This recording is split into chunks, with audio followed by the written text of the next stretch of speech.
Idiots do things that they don't like to do, suffer their whole life because they think it's needed or they think it's their duty. Intelligent people do what they love to do. They enjoy their life to some extent. But a genius learns to do what is needed joyfully. The process of being successful becomes so complex for people that why they're working towards it is generally completely forgotten, and they will start evolving concepts of success, all kinds of concepts. What is being successful? These concepts about being successful can be very crippling.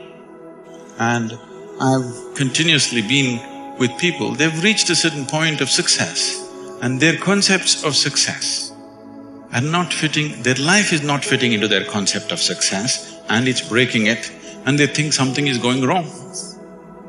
It is not going wrong, they're just getting better, situations are pushing them on, but their concept is breaking up, so they're suffering their success.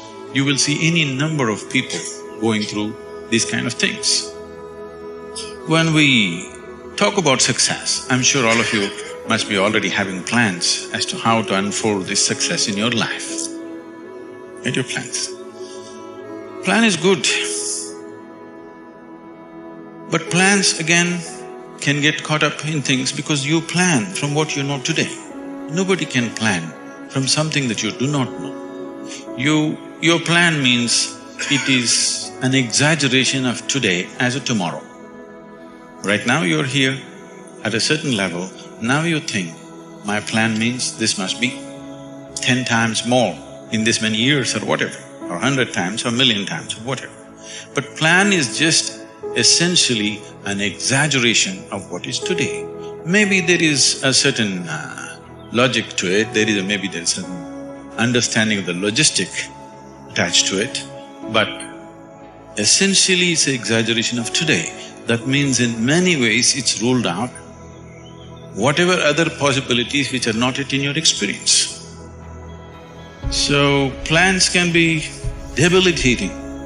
It's good to have a plan, but it's more important that you have a purpose.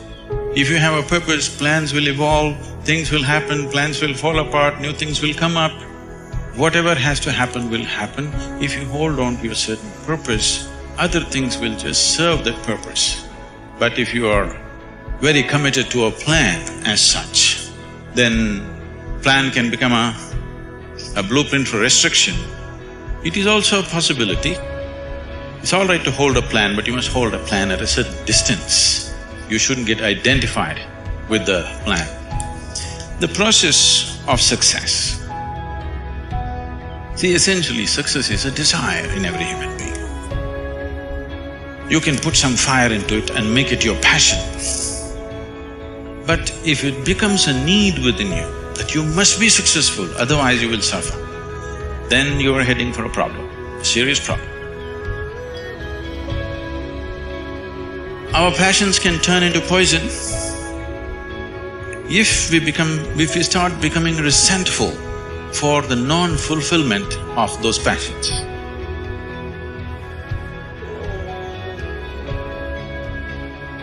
When I say turning into poison, today there's substantial medical and scientific evidence to show that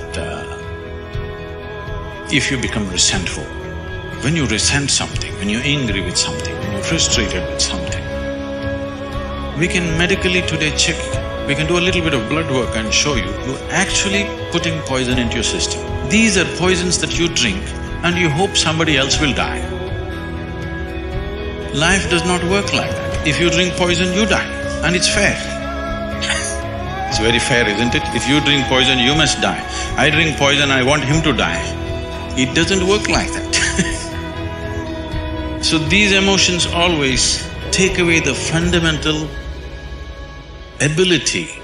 But the question is, how often do you touch it? That's a question. You sparked once in your lifetime, that's not good enough. You must be sparking all the time, isn't it? What is genius? There are many ways to look at it. One simplest way to look at it is, when we say intelligence, we are always thinking logical thought. Now, logical thought will be meaningless probably in another 25 years, because your computer may be able to explore all the permutations and combinations of logical thought much quicker and better than you can do. So touching the genius means there's another dimension of intelligence within you. So there is an intelligence here, there is a competence here which is capable of what nature did over 1,000,000 years like that over the afternoon. Only thing is, this is an unconscious state of intelligence. Whatever is unconscious, if the necessary striving is there, you can make it into your conscious process. In your conscious process, if this intelligence, even a drop of this intelligence is available to you, suddenly life will spark like it's a magic. What everybody slogs for, you can just simply do it. Now when I say intelligence, always people will think this. If you say intelligence and ask them to show in sign language, they'll also always say this, isn't it? They'll not say this or this or this or this. But one cell in your body is doing more activity than your brain could ever do. One molecule of DNA is doing so many millions of functions in a minute that you can never ever figure it out. Yes or no? So in yoga, in the yogic systems, in the yogic sciences, we never look at anything as mind. There's no such thing as mind. There is a physical body and there is a mental body. So you learn to think through your body. You know, it's a short session, it's not an area that we should enter right now, but I have to tell you this. There are many things personally that I do at the same time. Now people come and tell me, just now I'm entering the session, somebody comes and tells me, Sadhguru, these building plans have to happen, because we do everything ourselves. Now by the time I get out, I'll have the building plan ready as I'm speaking here, because 12 to 14 channels actively keep going on in my head. It is not just in the head, you learn to think through your body. Learning to think through your body will never give you a headache, that's the best part of it. Now, all these responsibilities and 1,000 things happening at the same time, won't you get stressed? There is no such thing, because you use a deeper dimension of yourself and everybody is capable of this and everybody has it. You may not have the same level of intellect as somebody else has, that is always subject to person. But all of you eat, if you eat a carrot, you can digest it, that means you have another dimension of intelligence. Now modern world is always goal-oriented in the sense, we want to win the game. Whether it's life or game, they're only thinking about winning. I feel that's a big mistake.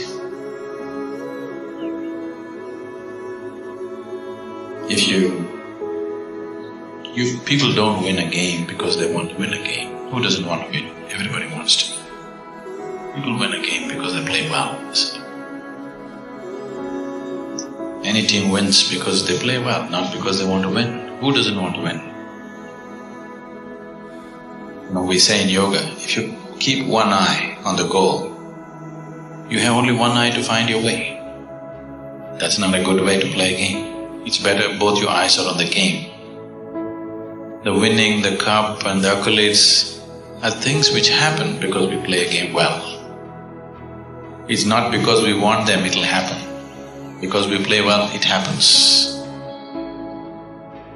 So it's always best that we keep our eyes, our body, our mind, everything focused on just one thing. That is when a human being functions at his maximum efficiency.